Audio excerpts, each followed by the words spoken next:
Bagaimana jika saya beritahu Anda bahwa kunci untuk menjaga pikiran tetap jernih dan tajam di usia 90 tahun itu bukan dari main sudoku atau belajar bahasa baru? Bagaimana jika kuncinya adalah kebiasaan yang tidak memerlukan biaya sepeser pun, tidak butuh peralatan khusus, dan hanya memakan waktu 5 menit sehari? Kebanyakan orang percaya bahwa menurunnya kemampuan berpikir adalah harga yang harus dibayar seiring bertambahnya usia. Itu salah besar. Itu hanyalah mitos. Hari ini, kita akan mengungkap sebuah praktik harian yang sangat mudah, bahkan hampir terasa konyol saking sederhananya, namun diyakini oleh para neurobiolog sebagai eliksir sejati bagi otak. Tonton video ini sampai selesai, dan Anda akan tahu cara memicu proses peremajaan di otak Anda, sebuah proses yang selama ini tidak pernah Anda sadari. Mungkin Anda akan terkejut, menyadari betapa banyaknya kesempatan latihan ini yang sudah Anda lewatkan. Selama puluhan tahun, kita diyakinkan bahwa otak harus terus dilatih, seperti otot. Muncullah industri kebugaran otak yang besar, mulai dari aplikasi, teka-teki, hingga kursus membaca cepat. Semuanya menjanjikan satu hal, menyelamatkan kita dari kabut pikiran dan pikun di usia tua. Banyak orang membeli buku TTS dan menghabiskan waktu berjam-jam untuk memecahkan teka-teki, percaya bahwa itu sedang membangun benteng kekebalan bagi kecerdasan mereka. Namun, ada paradoks di sini. Penelitian menunjukkan bahwa bermain teka-teki silang hanya akan membuat Anda lebih mahir dalam bermain teka-teki silang. Ini memang bermanfaat, tapi ibaratnya Anda hanya melatih otot bisep tangan kanan saja, tapi berharap seluruh tubuh Anda akan menjadi atletis. Masalahnya, sebagian besar kegiatan tersebut hanya menggunakan jalur saraf yang sama, yang sudah sering dilewati. Padahal, rahasia umur panjang pikiran yang tajam bukanlah memperkuat jalan lama, melainkan terus membangun jalur baru. Mari kita mulai dengan membongkar mitos utama. Otak itu bukan otot. Otak adalah sistem yang jauh lebih rumit, seperti hutan lebat yang terus-menerus berubah. Setiap kali kita beraktivitas atau memikirkan sesuatu, kita sedang membuka jalan setapak di hutan ini. Jika kita terus berjalan di jalur yang sama setiap hari, jalur itu akan menjadi jalan yang lebar dan nyaman. Inilah yang kita sebut kebiasaan. Memecahkan masalah yang sifatnya sama, misalnya mengisi teka-teki silang, hanya mengubah satu jalur itu menjadi jalan tol utama. Tetapi, sisa hutan yang lain tetap liar dan sulit untuk dijelajahi. Seiring bertambahnya usia, kalau kita tidak membuka jalur baru, banyak area di hutan itu akan menjadi semak belukar dan lama-lama mati. Inilah sebabnya, ada orang yang sangat jenius di bidangnya, tetapi sama sekali tidak berdaya ketika menghadapi situasi yang benar-benar baru. Hutannya dipenuhi beberapa jalan utama yang besar, tapi kekurangan jalur-jalur kecil yang menghubungkan semuanya. Tugas kita sekarang adalah menjadi penjelajah hutan ini, bukan sekadar pekerja jalan. Jadi, apa sih yang dimaksud dengan jalur-jalur baru ini? Kalau dilihat dari sudut pandang ilmu saraf, neurobiologi. Intinya, ini adalah koneksi atau sambungan saraf yang baru. Otak kita memiliki keajaiban luar biasa yang disebut neuroplastisitas. Ini adalah kemampuan otak untuk berubah, menyusun ulang, dan menciptakan koneksi-koneksi baru antar sel-sel saraf atau neuron sebagai respons terhadap pengalaman baru yang kita jalani. Coba Bapak Ibu bayangkan, seperti sebuah jaringan telepon. Semakin banyak kabel yang menghubungkan titik-titik yang berbeda, semakin andal sambungannya. Jika satu kabel putus, sinyal pasti akan mencari jalur lain. Di dalam otak kita, mekanisme ini persis sama. Semakin padat dan kuat jaringan saraf Anda, semakin tahan banting otak Anda terhadap kerusakan dan perubahan yang wajar akibat pertambahan usia. Bahkan, jika ada sel-sel yang mati, otak kita selalu bisa menemukan jalan pintas untuk tetap mengirimkan informasi. Dan yang paling penting, kemampuan neuroplastisitas ini tetap bersama kita, bahkan sampai usia kita paling senja. Kuncinya hanya satu, bagaimana kita merangsang kemampuan hebat ini secara efektif setiap hari. Banyak orang berpikir bahwa untuk merangsang neuroplastisitas, kita harus melakukan hal-hal yang super rumit. Misalnya, belajar bahasa Mandarin, menguasai fisika kuantum, atau bermain biola. Tentu saja, ini adalah stimulan yang luar biasa kuat. Tapi, mari kita jujur, siapa di antara kita yang punya waktu dan energi untuk melakukan itu setiap hari? Itu ibarat maraton yang hanya berani dilakukan oleh segelintir orang. Kebanyakan dari kita pasti menyerah di tengah jalan, tanpa sempat mendapatkan hasil apa-apa. Rahasia yang kita bicarakan hari ini bukan maraton. Ini hanyalah jalan kaki 5 menit setiap hari. Tapi, jalannya harus melewati lokasi yang benar-benar baru dan belum pernah kita jelajahi. Kebiasaan ini tidak menuntut Bapak Ibu untuk berubah menjadi orang lain. Ia hanya menuntut satu hal, ubah cara Bapak Ibu melihat dunia selama beberapa menit saja. Berubah dari pengamat yang pasif menjadi penjelajah yang aktif. Ini bukan tentang apakah yang Anda lakukan, melainkan tentang bagaimana suasana cara Anda melakukannya. Namun, sebelum kita membahas kebiasaan itu sendiri, penting sekali untuk memahami perbedaan antara melihat secara pasif dan secara aktif. Bayangkan Anda berangkat bekerja melewati rute yang sudah biasa. Anda melihat ke jendela, tapi sebenarnya tidak benar-benar melihat. Otak Anda bekerja di mode otomatis, hanya mengenali hal yang sudah familiar dan tidak perlu membuang energi untuk menganalisisnya. Inilah yang kita sebut persepsi pasif. Sekarang, bayangkan jika Anda baru pertama kali melewati jalan yang sama itu. Anda pasti akan mulai memperhatikan semuanya. Warna bangunan, bentuk daun di pohon, bahkan retakan kecil di aspal. Otak Anda akan menyala, bekerja penuh, menganalisis dan mengingat. Inilah yang disebut persepsi aktif. Seiring bertambahnya usia, kita semakin mudah terjebak dalam mode pasif ini. Kita berhenti memperhatikan detail-detail kecil dan hanya hidup dalam pola kebiasaan atau rutinitas. Tertidurnya otak inilah yang menjadi ancaman utama bagi kesehatan kognitif kita. Kebiasaan yang akan kita bahas ini pada dasarnya adalah sebuah hentakan sadar setiap hari untuk sengaja membangunkan mode otomatis tersebut. Nah, jadi, apa sih sebenarnya latihan istimewa yang kita bicarakan ini? Praktik ini disebut deskripsi yang mendalam. Kedengarannya sederhana sekali, ya? Tapi justru di dalam kesederhanaan, itulah tersembunyi kejeniusannya. Intinya begini, cukup sehari sekali, Bapak Ibu pilih saja satu objek, pemandangan, atau bahkan suatu perasaan. Apa saja, lalu selama 5 menit, Bapak Ibu jelaskan sedetail mungkin, entah di dalam hati atau sambil berbisik. Kata kuncinya di sini adalah sedetail mungkin. Bukan sekadar ini apel, tapi seperti ini.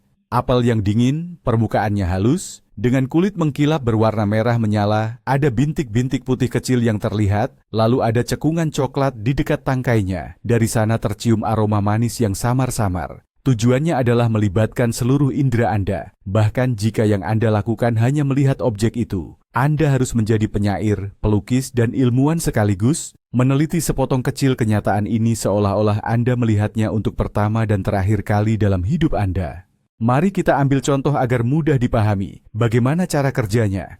Anggap saja Bapak atau Ibu sedang duduk di sebuah ruangan dan perhatian Anda tertuju pada cangkir biasa yang ada di atas meja. Kita mulai. Apa warnanya? Jangan hanya bilang putih, tapi jelaskan. Putih susu dengan sedikit sentuhan warna krem yang tampak samar di tempat teduh.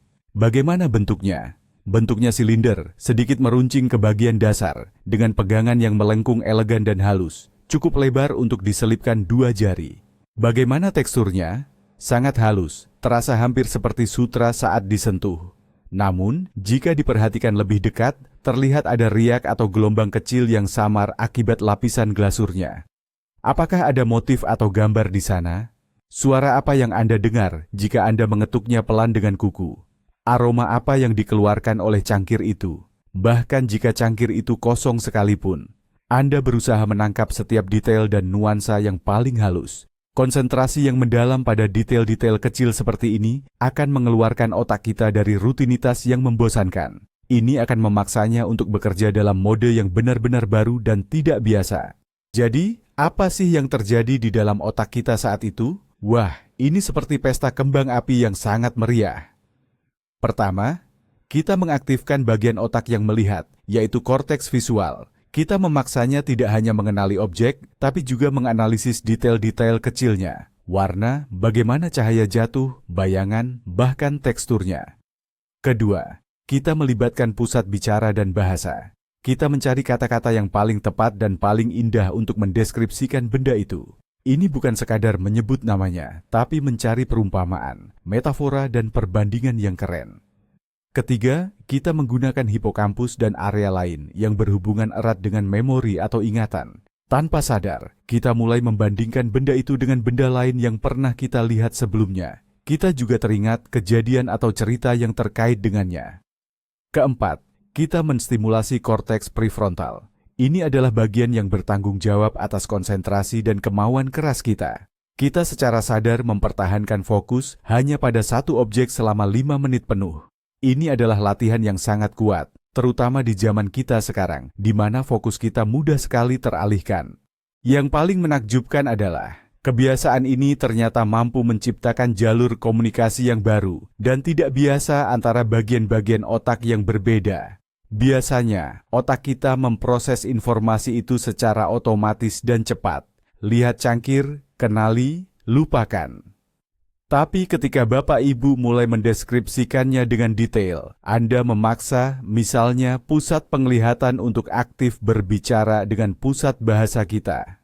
Anda sedang membangun jembatan antara area yang bertanggung jawab atas sentuhan dan area untuk berpikir abstrak, terutama saat mencoba menjelaskan kehalusan suatu permukaan dengan kata-kata. Nah, inilah yang kita sebut sebagai usaha membuka jalur setapak baru di hutan luas otak Anda.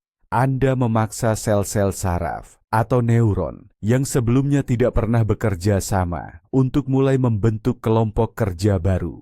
Semakin banyak kelompok aneh dan tidak biasa seperti ini yang Anda bentuk, semakin kaya dan fleksibel jaringan saraf di kepala Anda.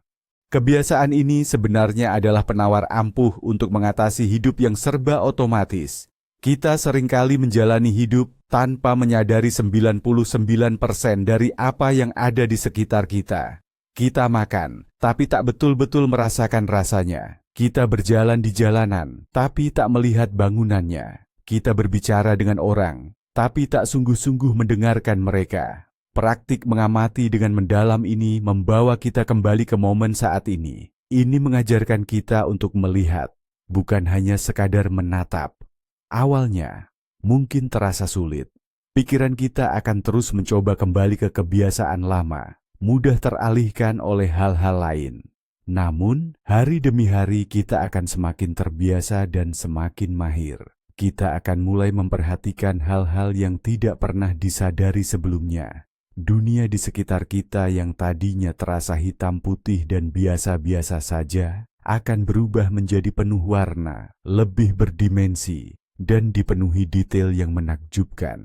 Ini bukan hanya sekadar latihan untuk otak, tetapi juga memperkaya pengalaman hidup kita secara keseluruhan.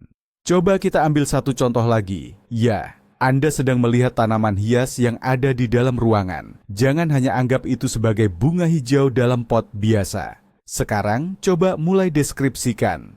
Daunnya berwarna hijau gelap, permukaannya terasa seperti kulit, dan memiliki urat-urat menonjol yang menyebar dari batang tengah seperti tulang rusuk. Tepi daunnya sedikit bergelombang. Beberapa pucuk daun muda di bagian atas warnanya lebih terang, seperti hijau kekuningan. Batangnya padat, di bagian dasarnya tertutup lapisan tipis kecoklatan, menyerupai kertas perkamen. Tanah di dalam pot terasa lembab, berwarna coklat gelap seperti cokelat, tercium aroma segar dan seperti di hutan. Potnya sendiri terbuat dari terakota. Di bagian luarnya terlihat bercak-bercak keputihan bekas air, dan saat disentuh terasa hangat serta kasar. Hanya dalam waktu 5 menit melakukan pedalaman seperti ini, Anda akan mengenal tanaman itu lebih baik daripada semua tahun-tahun ketika ia hanya berdiri di situ. Dan otak Anda akan mendapatkan dosis stimulasi yang luar biasa bermanfaat. Mengapa kebiasaan ini jauh lebih efektif dibandingkan banyak metode lainnya? Karena ia menyentuh langsung mekanisme dasar cara kerja otak kita, yaitu perhatian. Perhatian itu ibarat sorotan lampu yang mengarahkan semua energi pikiran ke satu titik fokus tertentu. Kemana perhatian itu diarahkan, disitulah perubahan terjadi, dan disitulah jalur saraf baru terbentuk. Kebanyakan metode pelatihan otak hanya memanfaatkan kemampuan yang sudah kita miliki. Namun, praktik fokus mendalam ini melatih kemampuan kita untuk mengendalikan perhatian itu sendiri. Ini adalah meta skill atau keterampilan utama yang akan meningkatkan semua fungsi kognitif kita yang lain. Kemampuan untuk berkonsentrasi secara mendalam dan dalam jangka waktu lama pada satu hal, itulah yang membedakan pikiran yang jernih dan tajam dari pikiran yang mudah buyar dan malas. Dan praktik inilah yang secara spesifik melatih otot perhatian kita tersebut. Selain itu, praktik sederhana ini memiliki manfaat tambahan yang luar biasa, yaitu kemampuan untuk meredakan stres. Ketika kita benar-benar tenggelam dalam memerinci dan menjelaskan detail dunia di sekitar kita, kapasitas mental kita habis terpakai. Kita jadi tidak punya lagi energi untuk memikirkan kekhawatiran tentang masa lalu atau kecemasan tentang masa depan. Kita sepenuhnya berada, fokus, di sini dan saat ini. Ini adalah salah satu bentuk meditasi kesadaran penuh atau yang sering disebut mindfulness. Dan seperti kita ketahui, stres yang berkepanjangan serta kadar kortisol yang tinggi merupakan musuh utama bagi kesehatan otak. Keduanya secara harfiah dapat merusak sel-sel di area hipokampus, yaitu wilayah kunci yang bertanggung jawab atas fungsi memori kita.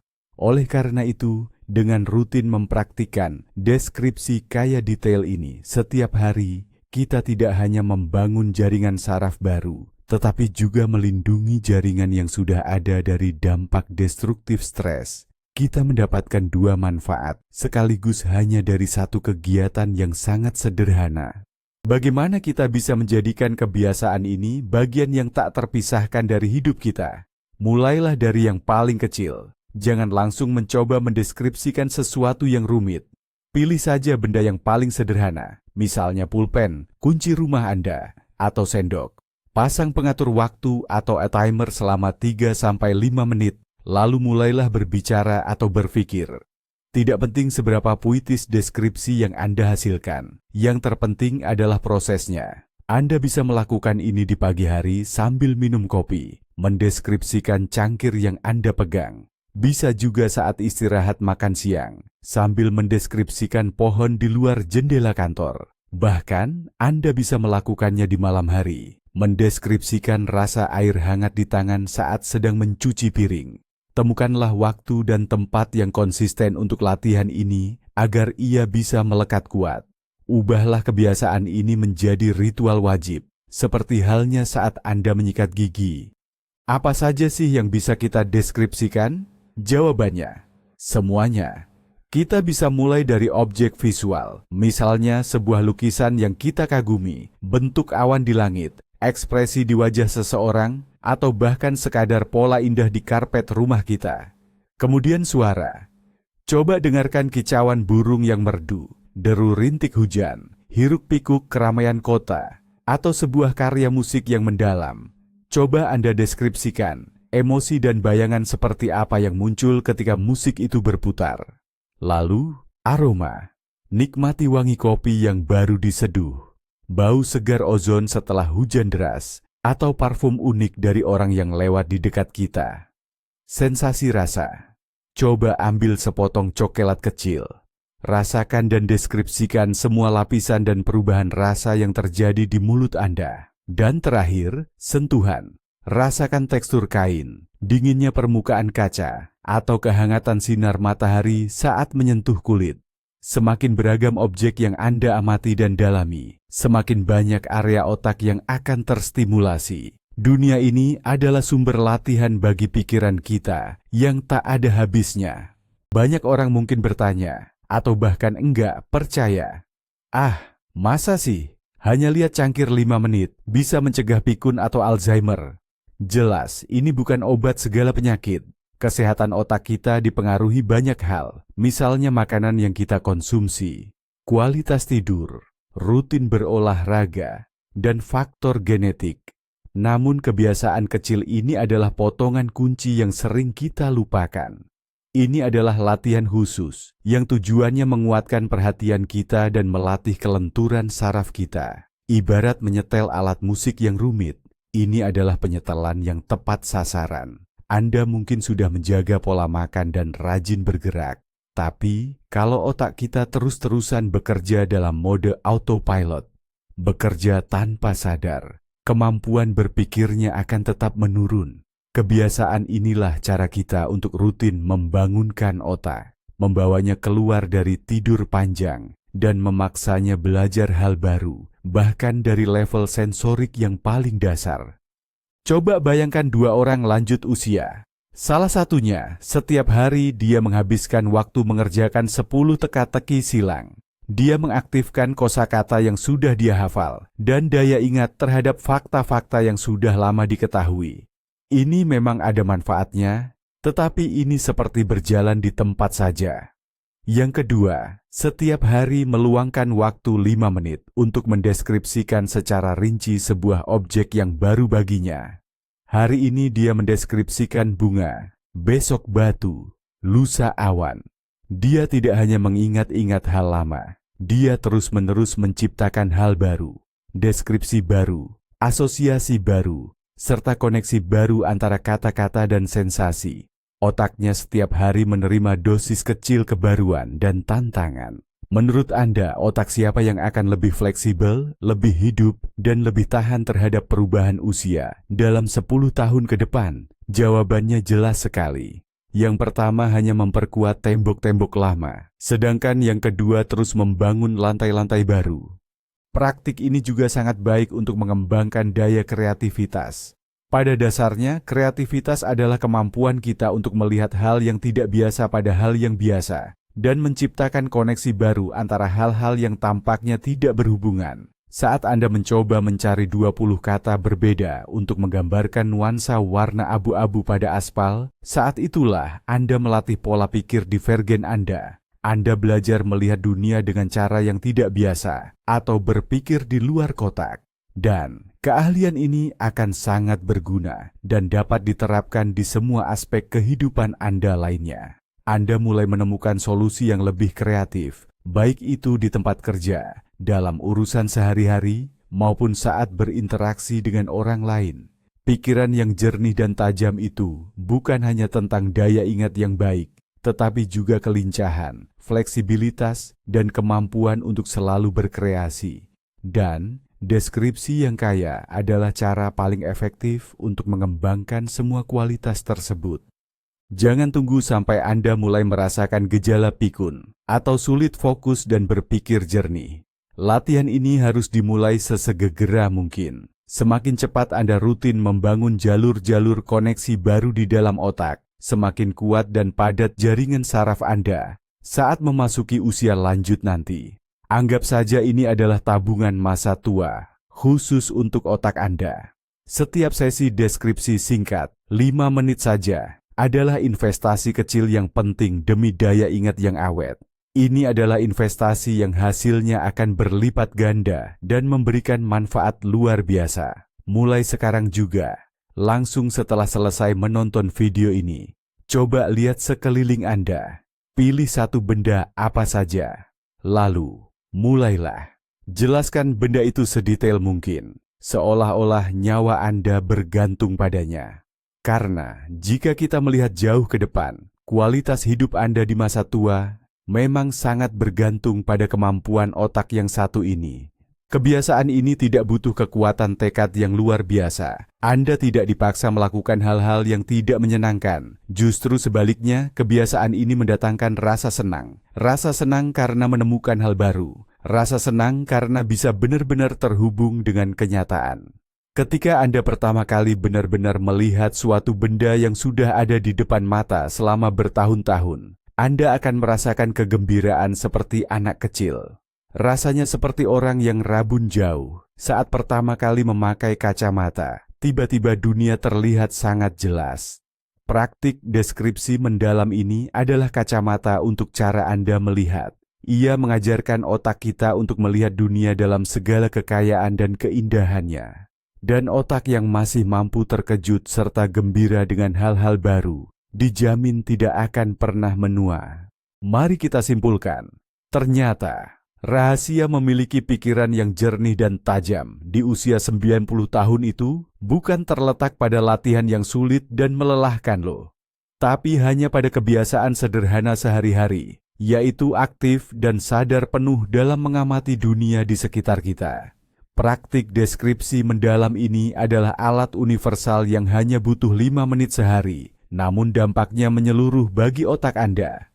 Ia melawan kebiasaan otomatis yang membosankan, melatih fokus dan perhatian, merangsang neuroplastisitas, mengaktifkan banyak bagian otak, mengurangi stres, dan juga mengembangkan kreativitas. Ini bisa dilakukan siapa saja, kapan saja, dan di mana saja.